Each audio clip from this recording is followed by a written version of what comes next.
World War III. Nous rentrons dans une nouvelle ère. The world is changing, but there is no consensus on the extension and also on the intensity of the changes. Wars never conclude on the battlefield, they conclude around the negotiating table.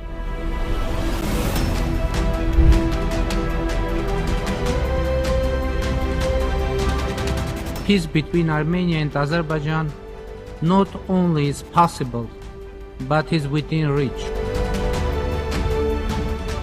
We have a real chance now, we, Armenia, Georgia, Azerbaijan, to close the page of enmity in this region and to open an era of stability and peace.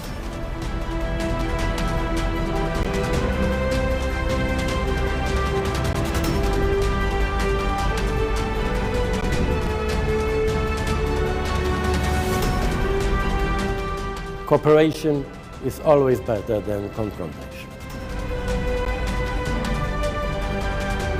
Your partners you can choose, your neighbors you cannot choose, because we cannot change the history, but we can make the future together. Our political system is not able anymore to be bought or corrupted, because we are choosing with whom and how to develop our country. After 3 decades of closure, the opening of borders of Armenia with Turkey and Azerbaijan is going to be a game changer. And it will bring Europe and Central Asia closer together like never before.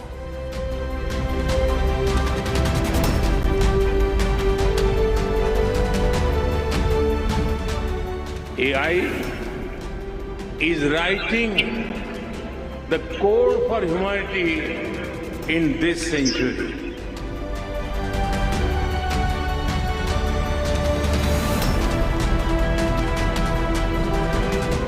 Armenia has been selected to host the 17th meeting of the Conference of the Parties.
Dear guests, we are about to start our discussion titled Plurilateralism Pathways, Restoring Order in a Fraying Multilateralism System. And a quick announcement, after the first panel discussion, please remain seated as we will have a curator's call. It's now my pleasure to introduce our moderator, Lisa Singh, Chief Executive Officer, Australia-India Institute. The stage is yours. Thank you and good morning, everyone. My name is Lisa Singh. I'm the CEO of the Australia-India Institute at the University of Melbourne in Australia. We are Australia's leading think tank on driving a deeper relationship between both Australia and India, but more broadly in building peace and prosperity in the Indo-Pacific region and on the pressing global issues that our current world faces. It's very much my honour to be here moderating this session at the Yerevan Dialogue titled Plurilateral Pathways, Restoring Order in a Fraying Multilateral System. I think with the current geopolitical climate, I'm very excited to have this opportunity today for us to better understand the evolving dynamics of global governance in the face of an ever uncertain paradoxical world. First, though, I would like to very much thank the ORF and the Ministry of Foreign Affairs of the Republic of Armenia for hosting such an inclusive platform event on the issues facing our planet, navigating the unknown. I think it is through dialogues like these that we are able to influence global strategic thinking and shape new and emerging narratives of cooperation. And to do just that, I am joined by our panel. Mr. Mastakhan Safarian, the Deputy Minister of Foreign Affairs of Armenia, Mr. Lasha Dasalia, the First Deputy Minister of Foreign Affairs of Georgia, Mr. Andrew Rosendale, who is Member of Parliament of the United Kingdom's Shadow Parliamentary Under-Secretary for Foreign Commonwealth and Development Affairs, the Under-Secretary Minna Lina Lind, the Deputy Minister for Global Affairs of Estonia's Ministry of Foreign Affairs, Mr. Ahmed Saeed Muradzoda, the Deputy Secretary General, Shanghai Cooperation Organization, Professor Sara Mosso-Etsa, the CEO of Human Science Research Council, and Assistant Professor Keo Koga, Associate Professor at the Public Policy and Global Affairs Program, School of Social Sciences, Nanyang Technology University in Singapore. So before I dive into questions to our panellists, I have to say for me to be here in Yerevan, my first time in Yerevan, you do get the sense that we are in the regional hub of dialogue. And to discuss the importance of regional cooperation and governance, I think we do need to ask ourselves, how can we fix a waning multilateral system in a world where we require collective action? I think we are seeing now in international cooperative structures that that effectiveness of multilateral institutions isn't a straightforward question. Rather, it's about recognising that these institutions need to reform and redefine their roles in the global governance landscape. Smaller, more focused arrangements are gaining traction, partly because of the flexibility in cooperative structures and goal setting, and tangible milestones that can be achieved more quickly. So could a move away from multilateral forums to tailored, time-sensitive arrangements be the way forward for making meaningful progress in the shared challenges across the areas of peace, security, trade and health? Or do we risk fragmenting traditional multilateral structures in the search for stable global governance? These are the questions and the reason why we are here this morning, and I want to ask our thought leaders to really dive into the themes of this topic. I'm going to ask each of our panellists a question, and then we will see how we are going for time. We do have 7 panellists on this panel, and depending on that, of course, I wish to ask and allow for questions from the floor, particularly from our young fellows. So with that, I would like to start with you, Deputy Minister Safarian. Let me begin by asking you, firstly, I know that last year at the inaugural Yerevan Dialogue here, you emphasised the increasing important role of developing countries in the current world order. And I think when we think about traditional multilateral structures faulting and the increasing popularity of plurilateral groupings, what are the sort of mechanisms that you can see could be necessary to drive and deliver the public goods that are needed for developing countries? And how can we ensure those sorts of mechanisms complement the broader multilateral goals? Good morning, everyone. Thank you, Lisa. It is a privilege, a pleasure to sit on this panel with many friends, colleagues, and new people I just met. I have to mention first that the topic of this panel very much relates to the slogan of our forum, Navigating the Unknown. And I think that we are at a time of an exploration, new exploration of international system, which we see that the old one is defunct. And the reason for that, I think, is that developing countries need more stake, and they want more stake in and say in global affairs, in decisions, and the world needs to, the international system needs to adapt to that.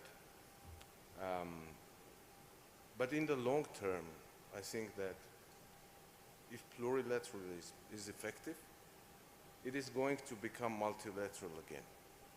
Because if it is effective, and the measure of effectiveness will be how much public good it delivers to this grouping, it will draw in more members, and naturally it will become multilateral. But for the time being, as they say, something is good than nothing. As far as the mechanisms are concerned, I don't see new mechanism being there, but the old ones like summit meetings, conventions, agreements, multilateral, plurilateral agreements, international banks, they have to deliver public good to make these groupings effective. If we see it, we will see more countries ascending to these groupings. As far as Armenia is concerned, we are at a juncture, at a crossroads of several such plurilateral groupings, and this is why we have acquired a foreign policy of diversification and balancing and balanced foreign policy. As a foreign ministry, as a country, we are believers in multilateralism. Thank you. Thank you, Deputy Minister. I think I'd like to ask Deputy Minister Dasalia a similar theme, in the sense of the importance of developing countries needing more stake, which Deputy Minister Safarian has touched on. I understand that Georgia had recently in April hosting a trilateral meeting with Georgia and Azerbaijan and Armenia. I wanted to see, in terms of that, then, how does Georgia envision the role of plurilaterals in facilitating long-term stability and cooperation in the South Caucasus, at least? Do you think also then, if larger multilateral groupings are not as effective anymore in addressing those sort of shared security concerns, is this the new norm, the trilateral norm? Thank you, Madam Moderator. As my colleague Mr. Safarian already mentioned, we are living in quite turbulent period, and turbulent for whole international community. And we small countries feel it very directly, and maybe we are the first one who feels it, because multilateralism, while it is important for everyone, for small countries, this is the only thing we have into our arsenal to survive into this turbulent period. And in this regard, I think, though a lot of skepticism now where we are, how strong the international community, international organizations are, it is still only thing which we have. And we are very much interested in this to be strengthened.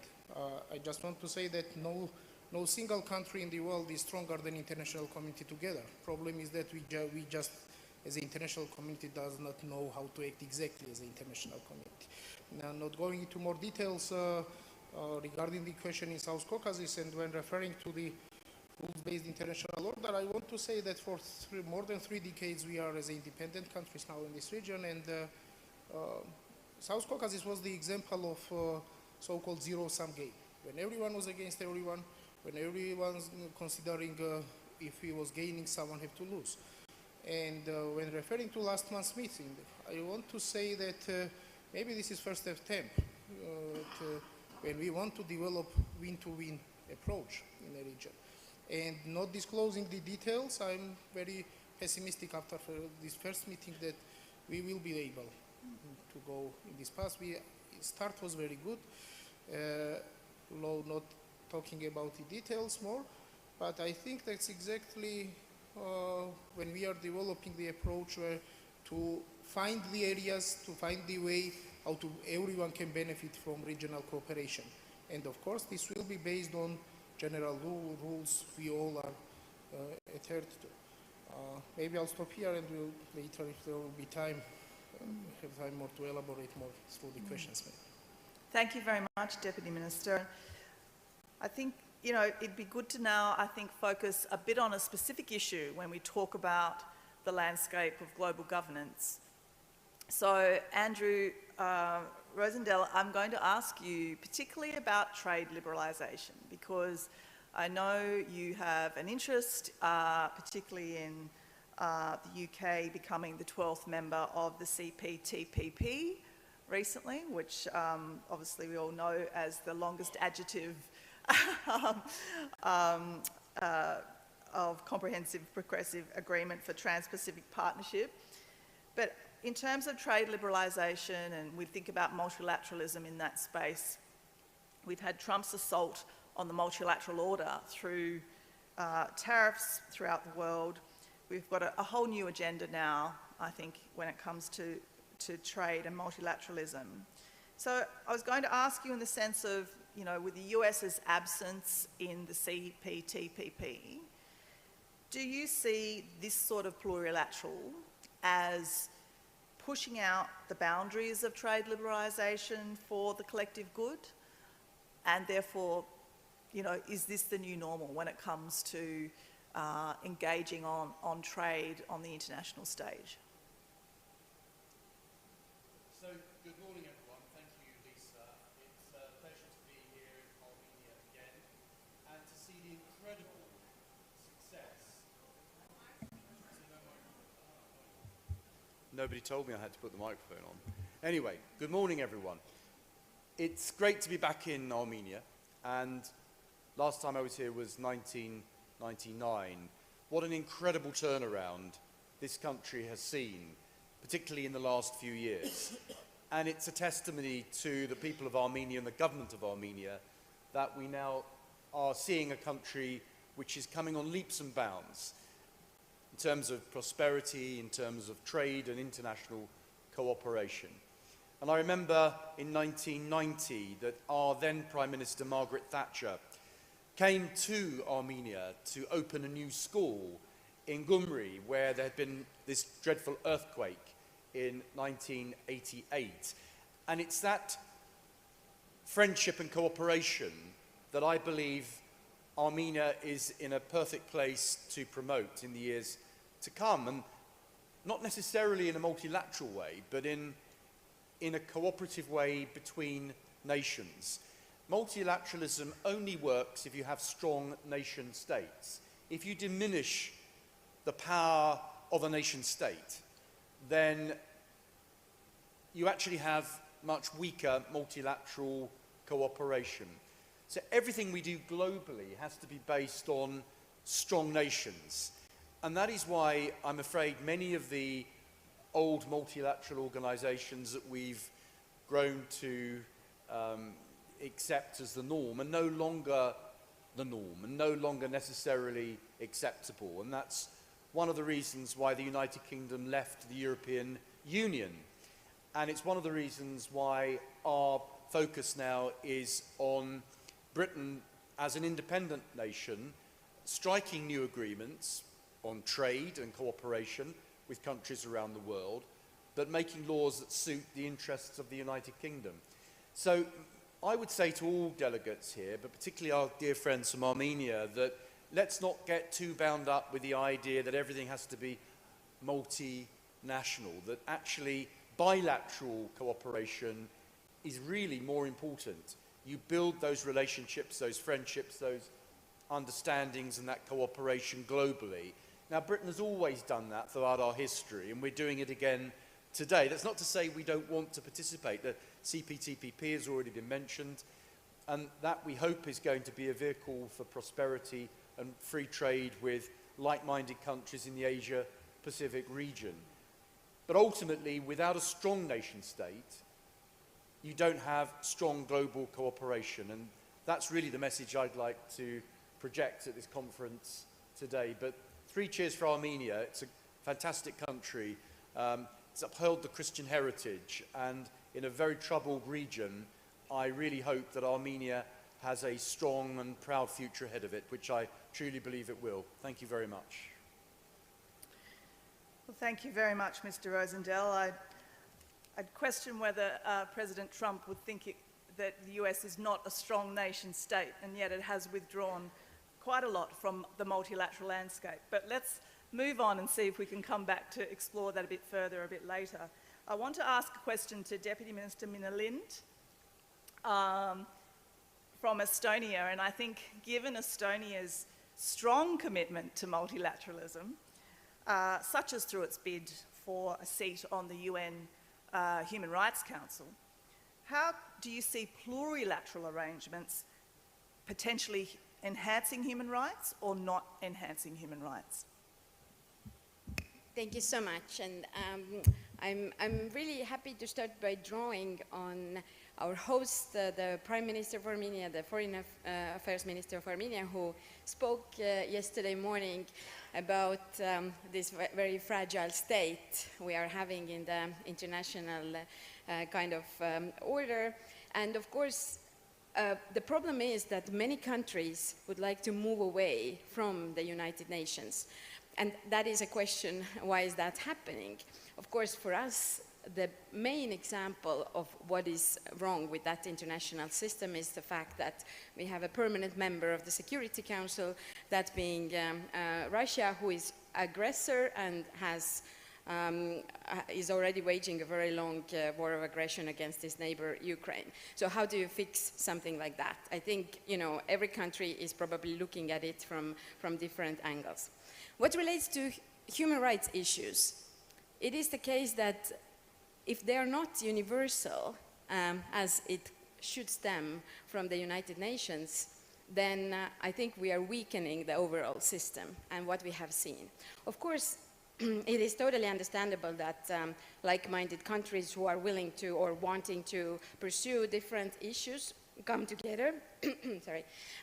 But I think if the main rules are not there, then it's very difficult to do something about it. So Estonia is currently leading two coalitions of the willing. One is Media Freedom Coalition, the other one is Freedom Online Coalition. So on media freedom, on internet freedom, both in bad decline over the past years. But we have that group of countries. I know some other countries are getting together to pursue some other issues. And when you are part of these coalitions, it's also very difficult sometimes, a very difficult calls to make when you have to call out countries, even your friends who are not really stepping up or are not really fully anymore supporting the kind of human rights approach, which we have seen also when we have to make these statements, joint statements in the Media Freedom Coalition, for example, on the countries which have been our long-time friends and partners in the past, for example, Georgia for that matter, in the recent months. But this is the responsibility, and also, of course, in bilateral relations, it can be also sometimes very difficult to make these calls. But this is a value-based organization. Thank you. Thank you so much. I think now I'd like to ask Mr. Say Muradzoda, because you are part of a plurilateral, being the SCO, and then again you also have quite a bit of extensive experience in multilateral cooperation as well. So in terms of the SCO and its efforts in the region that it's responsible for, particularly through the security focus domain, how do you see the SCO complementing or indeed competing with other regional structures? Thank you. I will start by thanking our host, the Foreign Ministry of Armenia, first of all, and congratulate them with the excellent organization. SCO, Shanghai Cooperation Organization, is participating in the Yerevan dialogue for the first time. So it would be great, we'll be happy to share our views. First, I will start with saying that indeed, the institutional capacity of the multilateral structures, there is a lack of capacity to adequately counter challenges and threats. The SEO, thanks to the efforts of the member states, it is characterized by a stable state and ability to ensure a high-level security in the region of its responsibility. So we are not going wide. And I can say that SCO is a good example of the multilateral structure and at the same time plurilateral structure if there is a need to solve the specific issues. What is SCO today? It's 25% of the global landmass, 42% of the world population. We have China and India as a member states, and 24% of the world GDP. And in the SCO family, we have 26 countries, including observers, partner dialogues, but the Central Asia remains at the core of SCO. So, and we are proud to say that we have been able, through the 24 years, to build one of the largest systems of the regional security as well. And this is done because of the several important features. First, SCO, it's very important to note, is not a military bloc. It's not an alliance focused in confrontation with someone else, some countries. Second, there is no security principles in the legal base of our organization. And third, SCO has consistently adhered to the principle that the bilateral disputes cannot be the agenda of the organization. And the fourth, there is a fundamental principle. All the decisions are made by consensus. Returning to your question on our efforts, I will give you some examples, for instance, on security issues. SCO, within the SCO, the unified definition of international terrorism is explored. It is enshrined in the Shanghai Convention of Combating Extremism, Separatism, and Terrorism. Right, it was adopted several months in advance of the tragic events in New York on September 11. Second, we have special organs or institutions like the SCO Regional Anti-Terrorist Structure. And we are now working, taking the great challenges on the security issues. We are now working to establish several mechanisms, additional mechanisms on security issues, like the Universal Center for Tackling Challenges and Threats, with 2 branches, one in Bishkek in Kyrgyzstan, and also we will soon establish the SCO Anti-Drug Center in Dushanbe in Tajikistan. And regarding drug, here's an example. During the last 10 years, the target work of our member states has contributed to the withdrawal or seizure of about 14% of the world drug circulation. So this is the result. And for the second part of your question about our interaction with other structures, yes, we do. We have an interaction. We are very closely interacting with, first of all, with the United Nations, with departments and agencies. We have good cooperation on security issues with UN Counterterrorism Department, with UNODC. Also, the regional aspect is very important. We are actively cooperating with ASEAN on the dimension, including the security, with CSTO, with CCAR, and with ICRS when it is needed. So concluding, I think one of the success of the multilateral structure like SCO is lies in the fact that there is no and cannot be the dominance by anyone. And SCO, I am the representative of Tajikistan, not a big country, the member state of SCO, and there is no element of pressure or coercion, I would say, and there is no winners and losers at the same time. There is only the collective solidarity result, which is, we are very proud of working within the SCO. Thank you. Thank you very much, Mr. Dzorap. And I think I'd like to now ask Professor Mosoetsa, because Ahmad has talked about the lack of capacity of multilateral structures. We've heard from also the Deputy Minister Safarian about how developing countries need to make a stake. So in that context of multilateral institutions that we're seeing are increasingly being fragmented and under strain. How do you see plurilateral arrangements impacting the Global South's voice in global governance? Specifically, how can an African think tank assert greater agency in shaping some of that plurilateral arrangements to ensure we do have a more equitable and a more inclusive policy in terms of outcomes? Or do these sorts of plurilaterals in fact risk creating new forms of exclusion almost? Thank you. It's a great pleasure to be back in Yerevan, a great place indeed.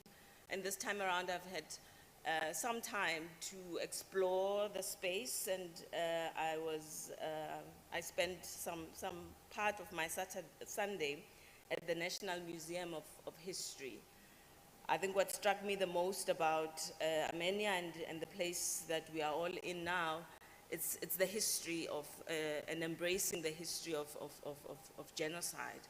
I think my input today would largely talk about things that we don't want to be talking about, and I have not heard in Yerevan this time around. I think multilateralism has indeed failed, and it is a new global order that we're seeing.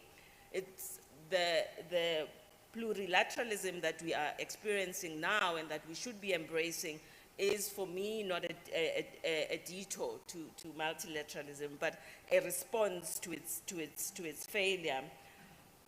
For me, I think sitting here today, I think if we are not bold enough, if we are not strategic enough in embracing the new global world, we'll face again, as panelists have been talking about, the same challenges and the same failures in the world order, when we are now again have not learned from the experience of Armenia and Rwanda on genocide, when we're seeing genocide now that we are not talking about in this conference in Palestine. Let me just say three things quickly. For me, I think it's no news that South Africa is part of the G20. We are indeed hosting G20 this year. We are a serious player inside BRICS. We are a part of BRICS, and therefore it's been a beneficiary. I also think that in particular in South Africa, in the continent that I belong to, Africa Union also plays that important role. But we must always ask ourselves, and this is the question that I'm asked today, for what purpose? I think the purpose for me could be for pandemic preparedness, for climate change, for changing the global finance order, for inclusion. Again, as I was here in Yerevan last year, I spoke about something that we don't want to talk about again here, gender inclusivity. And I know that it's a world that is also wanting us not to talk about equity. I think it is also a world order that we need to prioritize peace, but not peace at its in the ways that we want to talk about it, peace for others and not for others, an anti-genocide peace that we are talking about.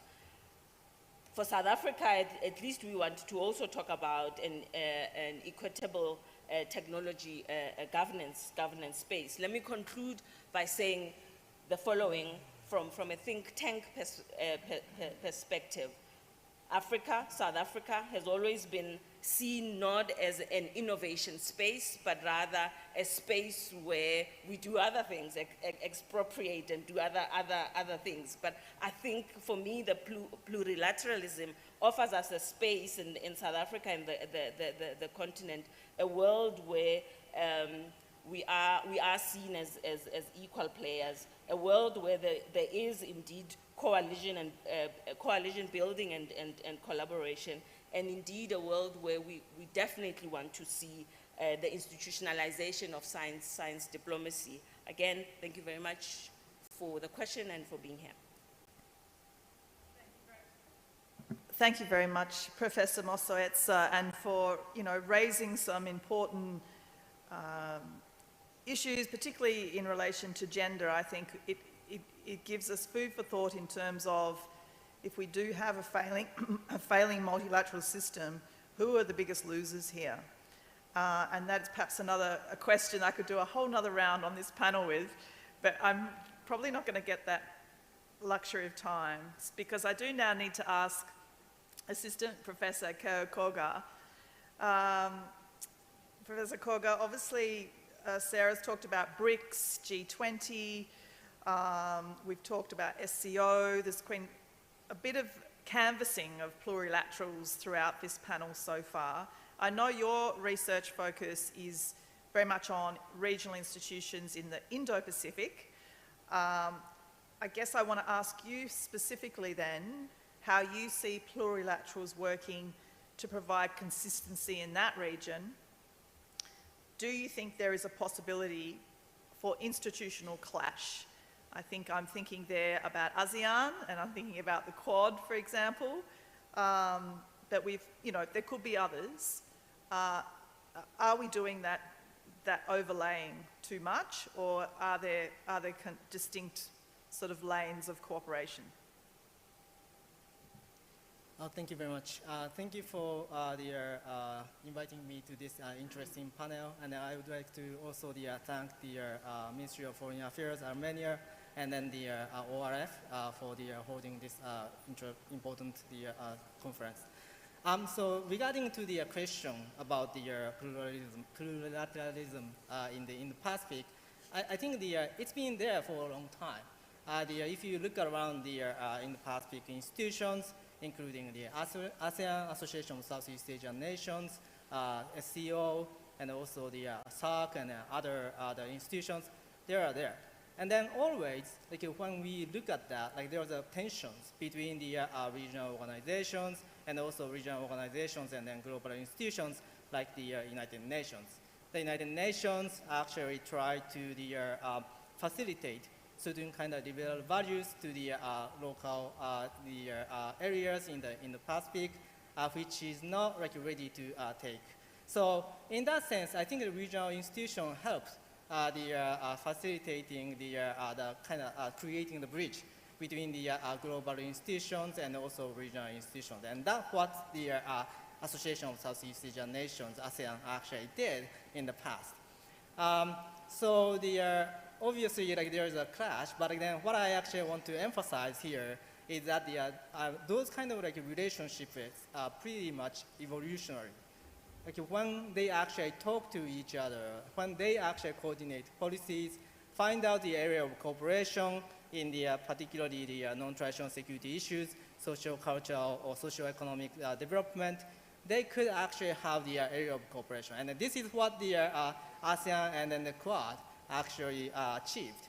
First, when the Quad, the 4 countries, the cooperative framework between the United States, India, Japan, and Australia had emerged, then ASEAN was kind of anxious about it, because those are the major powers in the area. They are actually leading the international rules and norms, so that they consider, ASEAN countries consider that they may get marginalized diplomatically and also the materially. So what happened was the ASEAN actually observed, and then through the certain kind of opinions and then also the suggestions to the Quad members, and then the Quad actually took it into their agenda. So if you look at the agenda items of the Quad in the past couple of years, you could actually see several of the social cultural development items, and then also the non-security, the traditional security items like humanitarian assistance, disaster relief, education, the infrastructure, etc., etc. So then the ASEAN actually accepted to some extent the Quad existence, and then even though they may not reach the point where they could actually coordinate policies and then facilitate cooperation institutionally, they could actually communicate with each other and then try to be more kind of find out the division of labor between those kind of institutions. And then not only the Quad, but I think we could actually see this kind of phenomenon between the inter-regional organizations. So now we actually see the ASEAN cooperating with the EU, ASEAN cooperating with the GCC, and then other regional organizations. So in that sense, yes, we could actually see the tensions and clash like at the beginning, but then probably like when we coordinate and then talk to each other, facilitating dialogue, that actually creates the more kind of clear idea what we can actually cooperate and then what we could actually achieve the stability in the region. So I'll stop here. Thank you. Thank you, Kei Koga. And I think we've had quite a good foray of some pessimism, some optimism in terms of what the future might look like for global cooperation. But I think a clear theme was from all of the panelists that the current multilateral system isn't working, has frayed and fragmented in terms of the times that we currently live in. I wanted to ask you, therefore, Deputy Minister Safarian, what's your response to what you've heard here in terms of that? We obviously know that the United States has really been one of the major architects of global multilateralism for the past 80 years. And yet with Trump's withdrawal from that stage now, are we seeing the era of multilateralism really being over? Thank you, Lisa. I want to thank fellow panelists for their remarks, and particularly Mr. Rosendale for his inspiring remarks on my country, about my country. When Armenia was becoming independent, when it became independent in '91, we were strong believers in nation state. But then, over the course of these years, we have seen that we need, apart from bilateral arrangements, we do need multilateral platforms for regulating some issues, like, for example, the AI. I don't think that the world can be disconnected or fragmented in the time when we see artificial intelligence revolutionizing all aspects actually of our life. So, in my view, although, and I have to repeat myself, at this time maybe something is going to be better for a grouping than nothing, and that is plurilateralism. But in the long term, we are going to come back to some kind of arrangement that will involve most of the global and all of the countries, actually. Thank you. Well, now is the chance to invite particularly some of our young fellows, if they have a question. I think there is a roving mic to provide you with. So could I start with the lady in the 5th row there? Yes. And then maybe we'll just take them as a group, and then they can be put. Yep.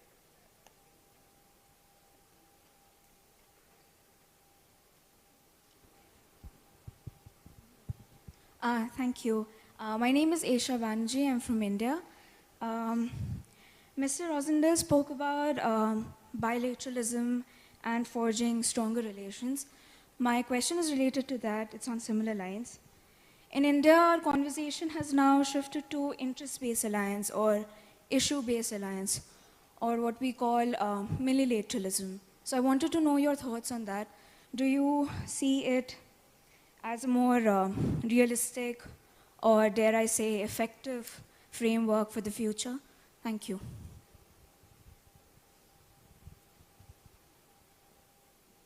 I think just...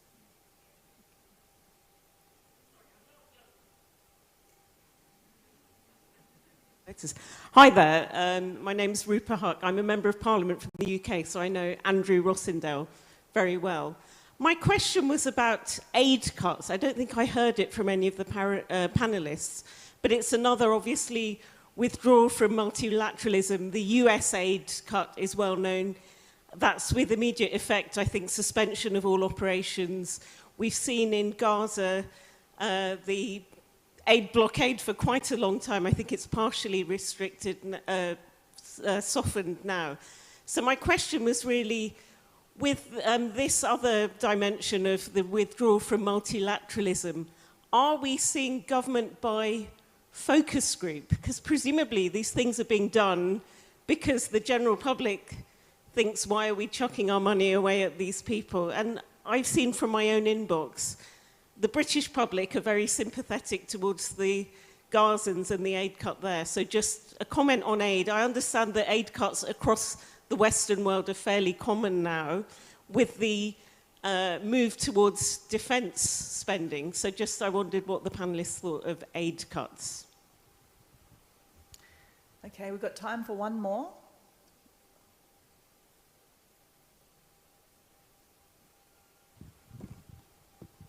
Hi, good morning. I'm Sarthak from New Delhi, and I'm presenting the Young Fellows here also. So my question is again to Mr. Rosendal.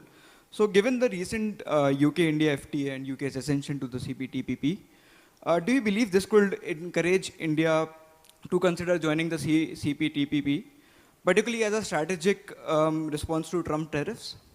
Thank you.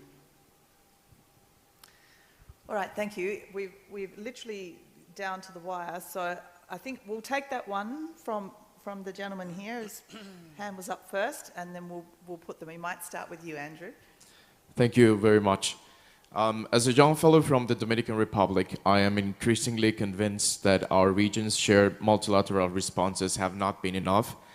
And in the case of Haiti, both the UN and CARICOM, we have seen that have failed to provide decisive action despite the urgency and proximity of the crisis. So my question is, what concrete mechanisms can plurilateral frameworks offer to fill this void? Are we talking about unilateral ways of relations, or this is the end of the multilateralism as well? Thank you. Okay, so we have a bit of a foray there. I thought I might start with you, Andrew, if you'd like to respond. Okay, well, thank you very much. There's a multitude of different questions, but I think it boils down to one simple answer, that, referring to what I said earlier, that every nation needs to consider what's in its own best interests. That doesn't mean you have to be selfish and ignore global issues or the needs of neighbouring countries, but without a nation state which is secure in its own constitution and its own boundaries, and is secure in a sense that they can make their own decisions in their own interests, then multilateralism is never going to work. Multilateralism will only work if countries feel strong enough to make agreements which are for the common good. And it's also not for multilateral organisations to dictate.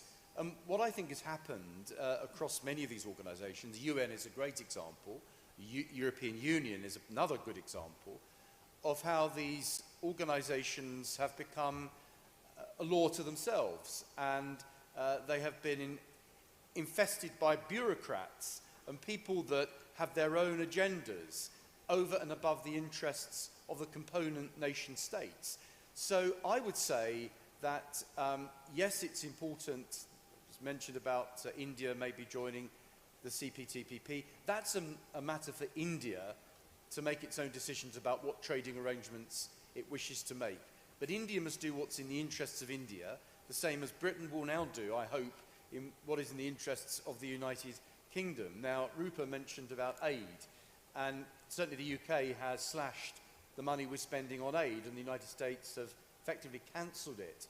Whether that's going to be a long-term policy, I don't know. What I would say is this, is that for too long, I think that it's been taken for granted that countries will hand out large sums of money in aid, and this has gone to organisations, quangos and multinational organisations that spend money, and the people that elect us to office don't understand where that money's going and cannot see whether or not it's actually being spent to best effect. And in a world where we have to watch every penny we're spending now in terms of our own economic and financial situation, there is no political mandate, certainly in the United Kingdom, to continue spending vast sums of money on third world aid unless we can see there is a clear benefit not only to that country but also to the United Kingdom. So in general, I would say that yes, let's not give up on multilateral agreements and international cooperation. There's always going to be a role for that. But let's go back to actually focusing on making our own countries stronger. And if we do that, I think it will make for a better world. Thank you. Thank you, Andrew. I think we can all argue that political mandate may be one thing, but humanitarian mandate is definitely there when it comes to the need for aid right now in certain parts of the world. So on that, I would like to ask Minna Lind if you can respond. Yes, thank you so much. I do believe that multilateralism is not yet on its deathbed, as has been said also at the United Nations. I think there's hope, and there is also a question how to make it better. Also, it relates to the aid issue. I think there are many questions on this, but I think also the reform of the UN, what is happening now at its 80th anniversary, is spot on. So just to make what we are doing better. But I will also quickly comment on the coalitions or these plurilateral ways, which I said before. We are all for this, more so if they are for something and not against something. So this is what we have done also in our foreign policy. And also, as the only member of the European Union on this panel, I would strongly like to defend it. I think also the fact that there is a queue outside the door of the European Union of the countries who are wanting to join it, I think proves that it has been a great invention. And also the aid part, as European Union has also understood that we have to step up in a world where some things are not working as well. So European Union has done that, and the numbers speak for themselves. So I will not take longer of this, maybe somebody else wants to comment, but this is all available. Thank you. Thank you, Minna Lind. Look, in the interest of time, I wanted to end this panel on a positive note. I think we've had a lot of discussion about the multilateral system being very much now in a not, I don't want to say failing, but certainly not in a bright light, and all of the sorts of activities that have come in its wake and continue to. All of our panelists have given a really comprehensive view, varying views on all of that. So to end on a positive note, I want to ask each and every one of you, if you can tell me in one word, what to you does the future of global cooperation look like? Deputy Minister.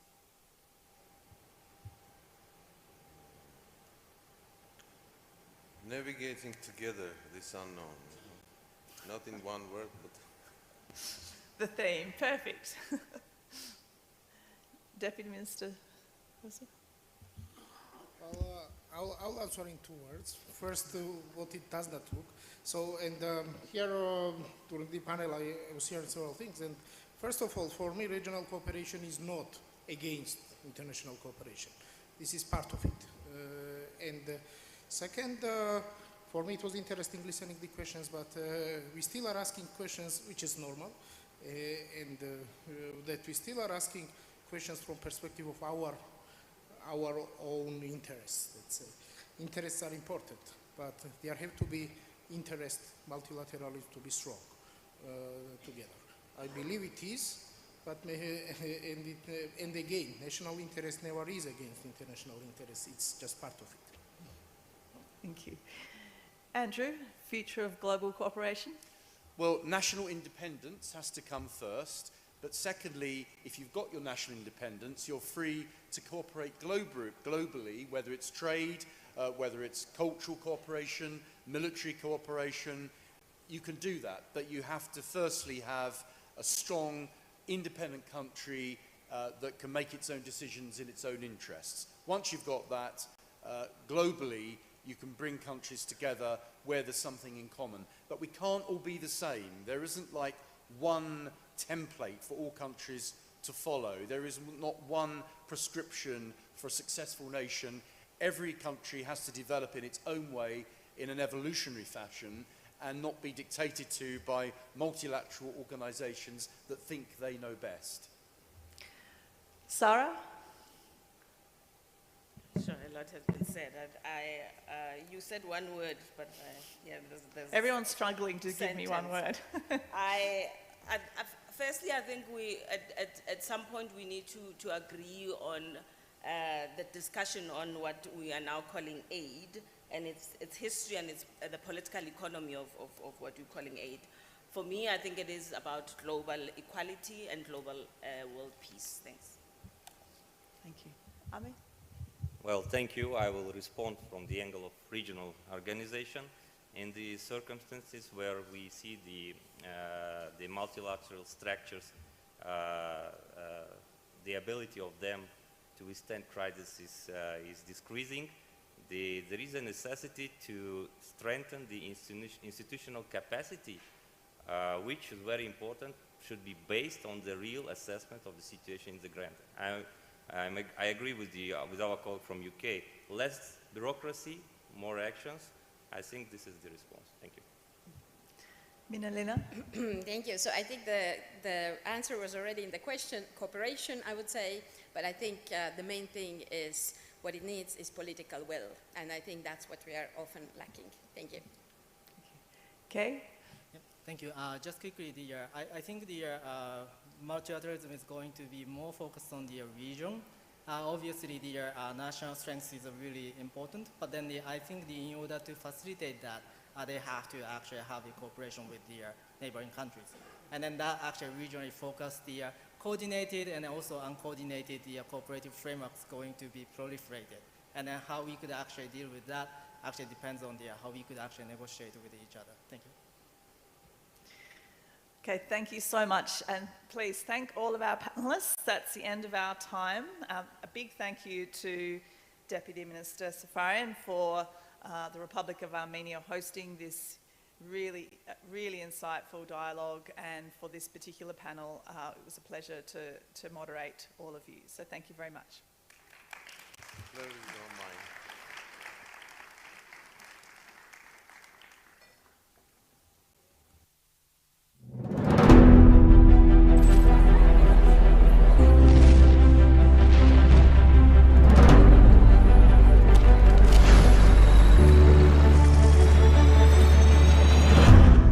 You're gambling with World War III.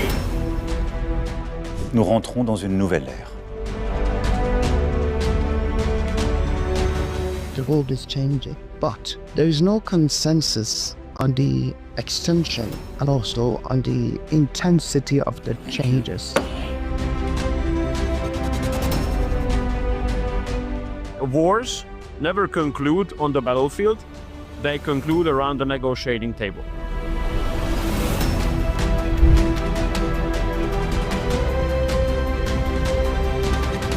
Peace between Armenia and Azerbaijan not only is possible, but is within reach.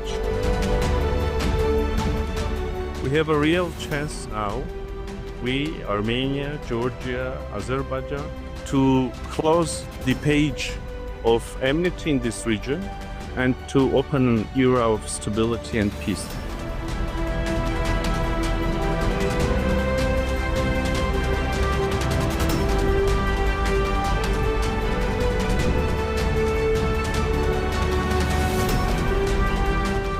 Cooperation is always better than confrontation. Your partners you can choose, your neighbors you cannot choose, because we cannot change the history, but we can make the future together. Our political system is not able anymore to be bought or corrupted because we are choosing with whom and how to develop our country. After 3 decades of closure, the opening of borders of Armenia with Turkey and Azerbaijan is going to be a game changer. And it will bring Europe and Central Asia closer together like never before.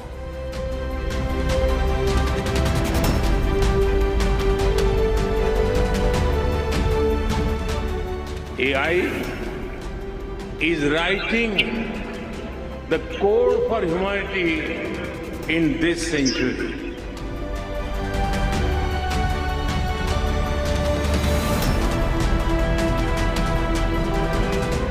Armenia has been selected to host the 17th meeting of the Conference of the Parties.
Our panel discussion titled Upholding Justice, the Global Imperative of the Rule of Law.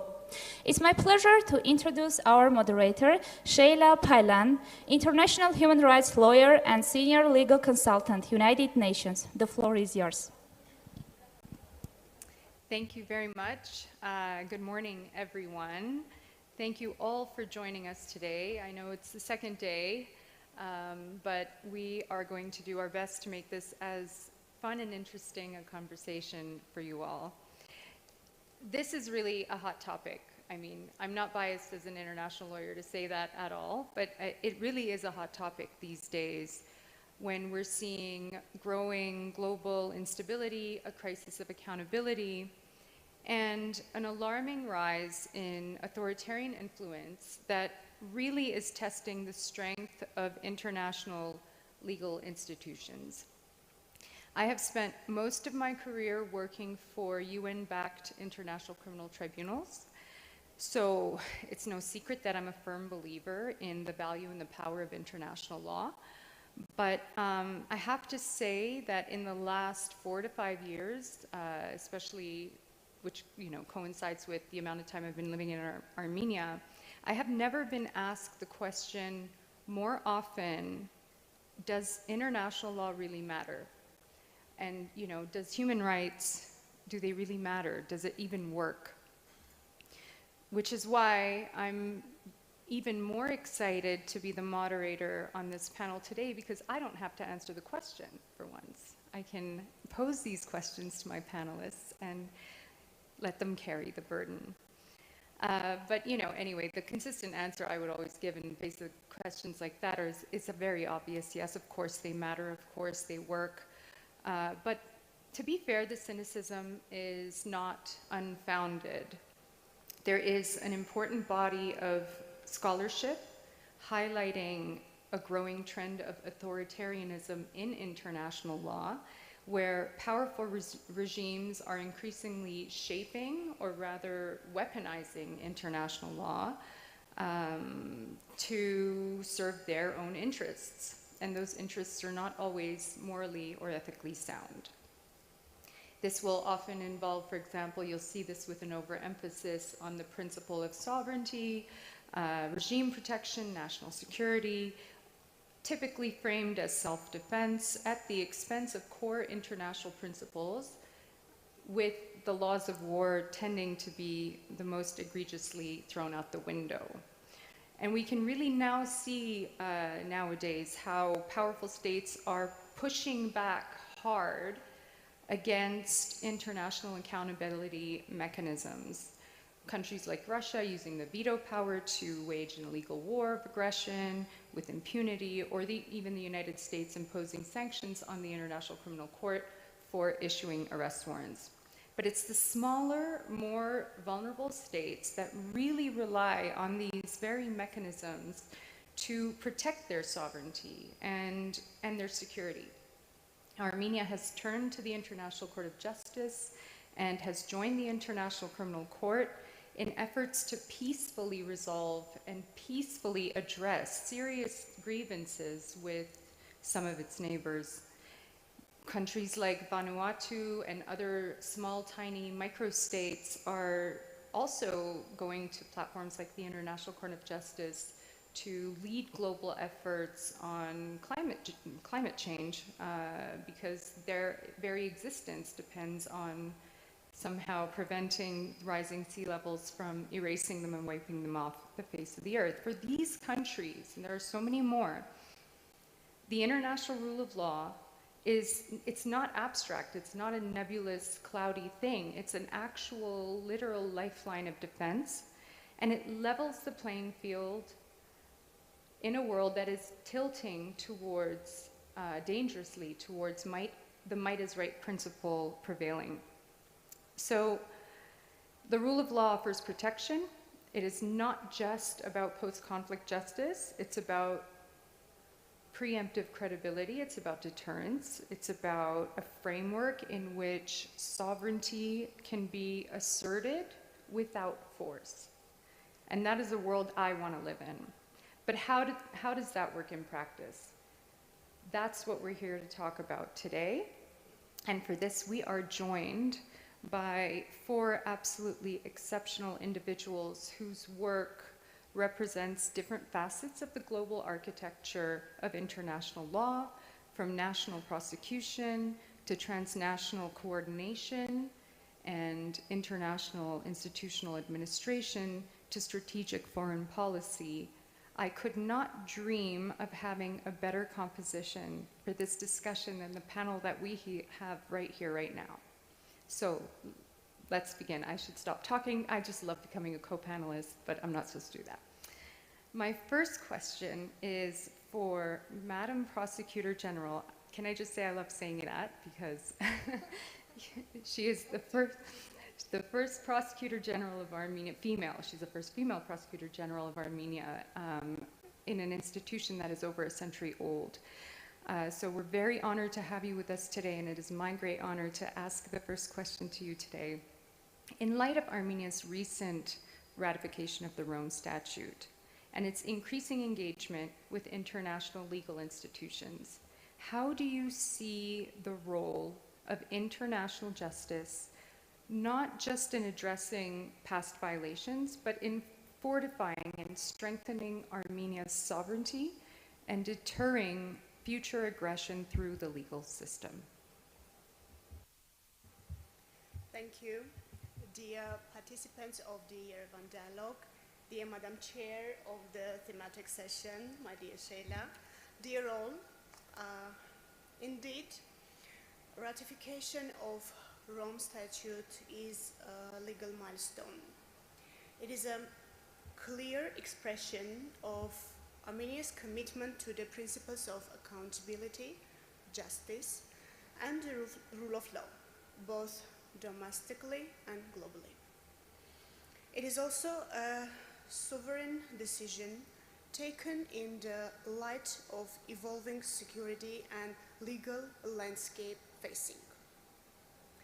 International justice, through mechanisms like International Criminal Court, plays a vital role not only in addressing past atrocities, as you mentioned in your introduction, Sheila, but in actively shaping a more just and secure future. It's imperative to reinforce sovereignty also through comprehensive legal mechanisms and institutions.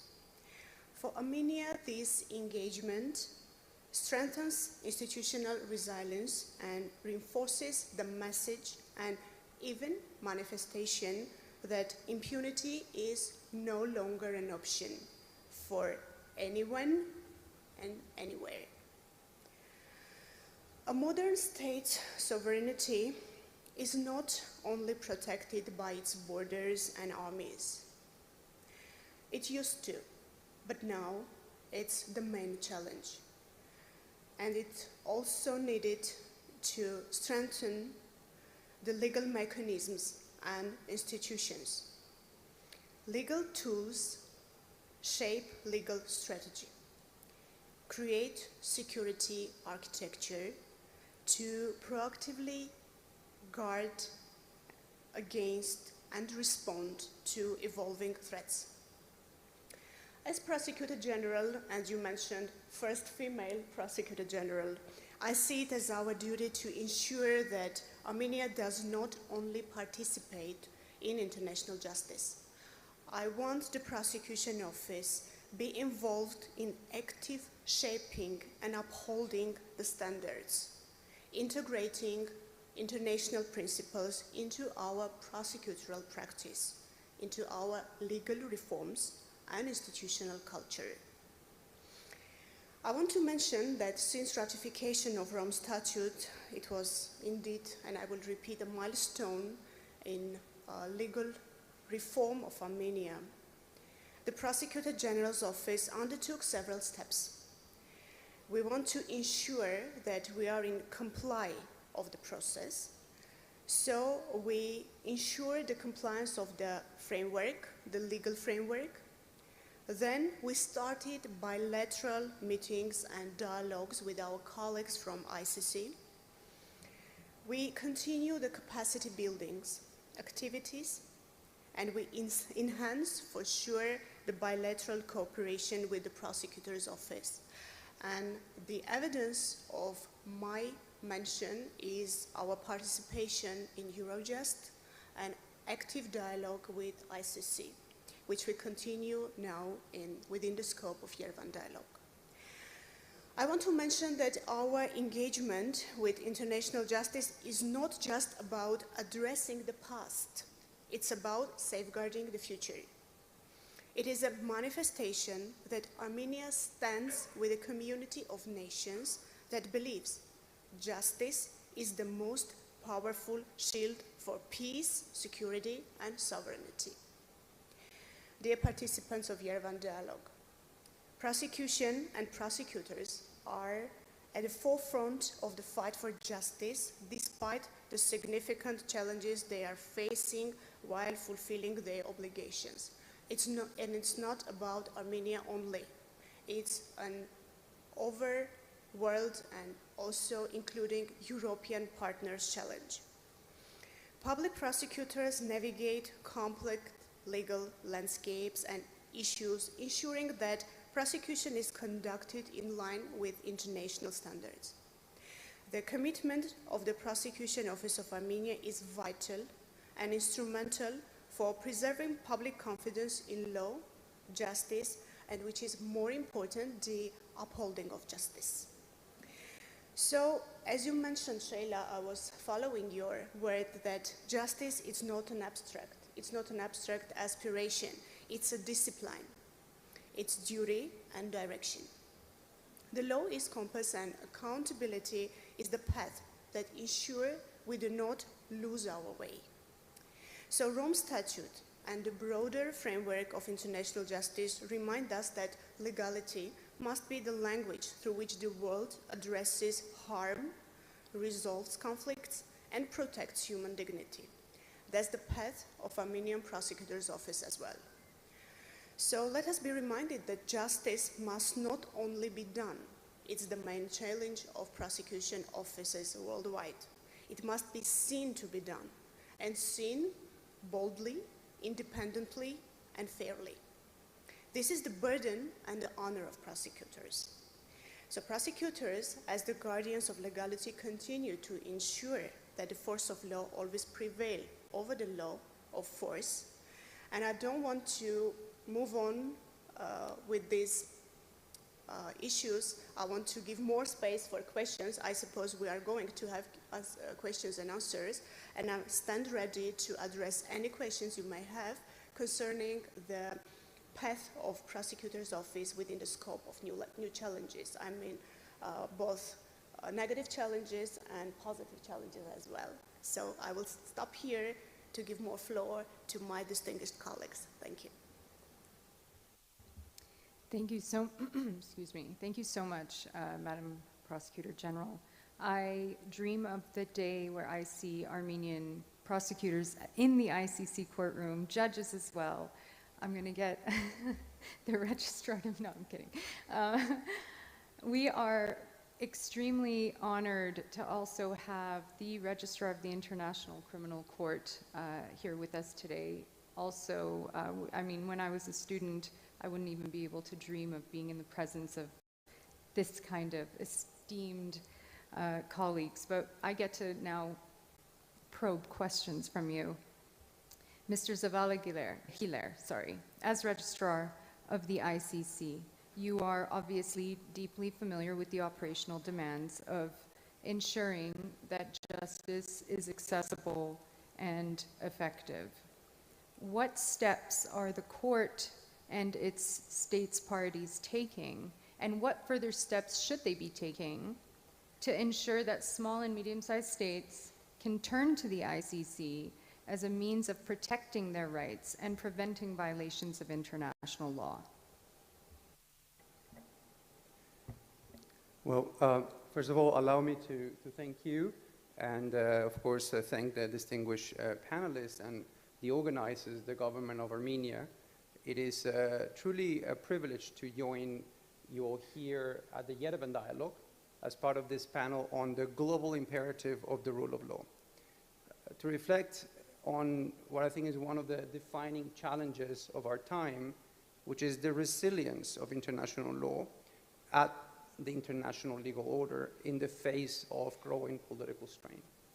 Now, the Rome Statute is an achievement indeed of precisely small and medium democracies around the world, who see the International Criminal Court as a rules-based mechanism to protect themselves and their citizens from the worst imaginable crimes. However, today we face a paradox.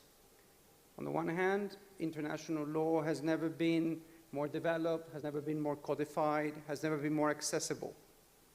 Yet, on the other hand, we're witnessing what I think is a disturbing erosion in its observance. But we should be cautious not to mistake what appears to be visible cracks in the system for its failure. International law is under pressure, yes, but that is precisely when its necessity becomes clearest. For small and medium-sized states, those without armies capable of deterrence or economies that are large enough to shape global policy, the rule of law is not just a matter of justice, it is a matter of survival. Institutions like the ICC were built precisely to uphold the idea that no matter how powerful, no one is above the law. And no matter how small, no state is beneath the protection of the law. Now, I'm addressing you today at a time when, and I hope we can agree, that the role of the ICC in upholding the rule of law is perhaps more critical than ever before. But it's also being challenged and threatened more than ever before.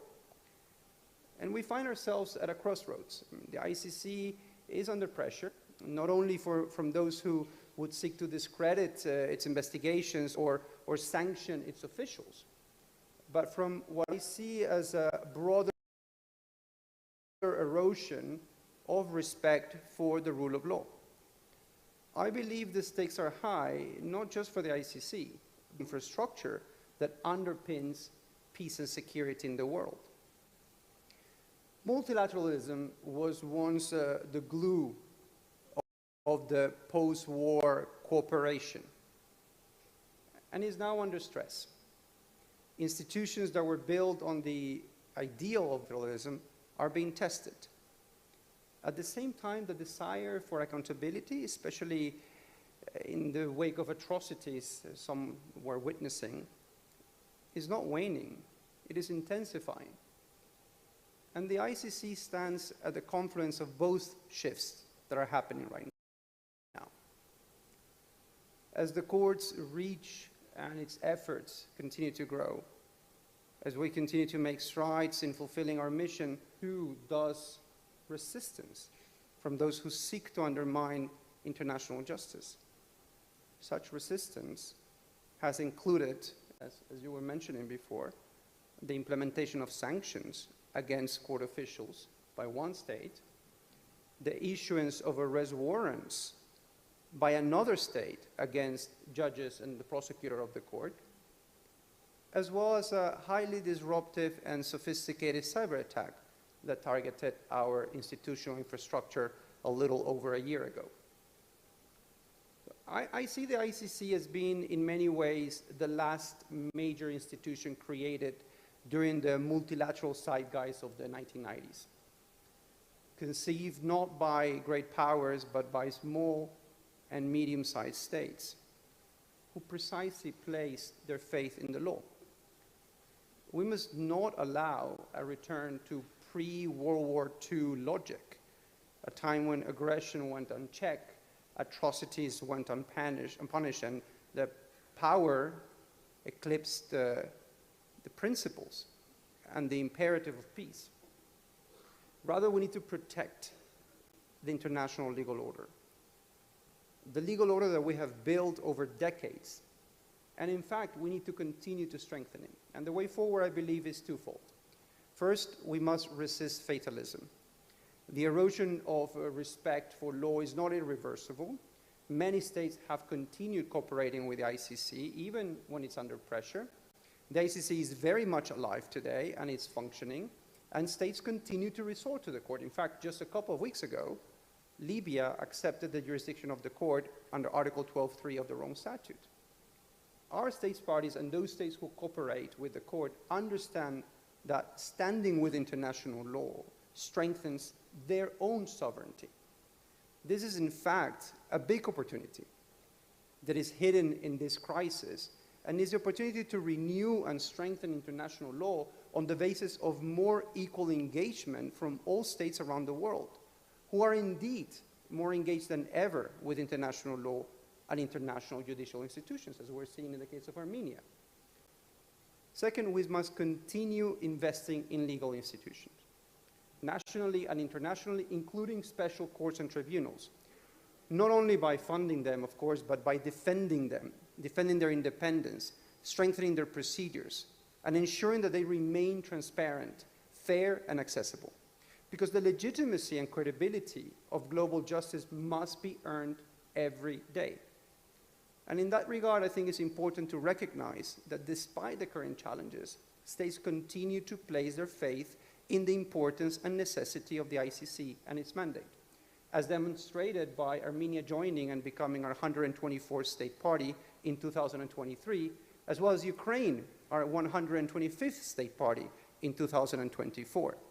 This, in my view, reflects that the commitment to international rule of law, multilateralism, is there and is not dormant, but very much present in the minds of decision makers and societies alike. The guardrails of rules-based order, which protect smaller and medium-sized states, remain as essential as ever before. Just to finish, I want to highlight, international law is not a relic. It is a living framework. And while it may at times seem in danger, it is far from extinct, because so many continue to believe in its promise and are ready to work to uphold it. Thank you. Thank you. So I want to start clapping, but we'll save that for that. I'm going to leave today with resist fatalism burned into my brain. I love that. It's a perfect answer to that question I keep getting. Does it really work? Does it even matter? It's true. We have to resist fatalism. I think seems a little bit more realistic than saying just stay positive. I like that. Thank you so much. My next question is for Mr. Shkrelets. I said that correctly because, yes. Eurojust. Eurojust plays a crucial role in judicial cooperation across EU member states, but also beyond. And Armenia last year became the 14th non-EU country to formalize cooperation with Eurojust. What does that mean in practice? What will that mean in practice, rather? And how can Eurojust's model of cross-border coordination and partner engagement be strengthened or replicated to support justice efforts in geopolitically vulnerable regions outside the EU framework, like right here in the South Caucasus? Thank you very much, Madam Moderator Sheila, and good morning, ladies and gentlemen. Let me start by thanking for inviting Eurojust to this extremely important discussion today. The topic which we are tackling is of paramount importance for all of us, for our societies, because the rule of law is what our societies are based on. And when we speak about ICC, core international crime on one hand, and the national legislation and nationally defined conventional crime, if I may say so, we are actually speaking about the same elements, about the elements of the same rule of law architecture. And Eurojust is the glue that binds together the elements at national level, the prosecutors, the investigators who are at national level fighting crime and trying to tackle transborder crime. Perhaps before I go deeper in, just in 3 sentences, I describe what Eurojust is and what is that we do, because this is something that is also within the EU often shrouded with a little bit of mystery. outside of the practitioner's area. The name suggests that we are a judicial cooperation agency for the EU. What that means is actually what the name says, because the criminal justice systems within the EU are very much national. So in order to tackle trans-border crime, prosecutors from different countries, from different jurisdictions, need to work together under the rules of judicial cooperation, international judicial cooperation. And this is not always easy. You can imagine different languages, different legal systems, and so on. So this is where we come in as an agency, as a bridge builder. Our mandate is to actually support operational investigations and bring those practitioners, those prosecutors who are investigating crime, to actually come together, physically sit together and discuss crimes, discuss cases, discuss evidence available, exchange evidence, work hand in glove as partners. The idea started 20 years ago for the EU, and it has developed to quite impressive scale, I would say, because only last year we supported more than 13,000 such cases. So this is the core of our business. And I'm extremely happy to be today here in Armenia with my friend, Prosecutor General, and other colleagues from the Prosecution Service of Armenia, because there has been impressive progress in your country in respect of cooperation with us and with other jurisdictions. Because when we speak about cooperation with Eurojust, we are not really talking about cooperation with one European entity, but we are talking about the cooperation with all 27 member states' prosecution services and beyond. Because at Eurojust, the model of bringing practitioners together is something that is applicable across the globe.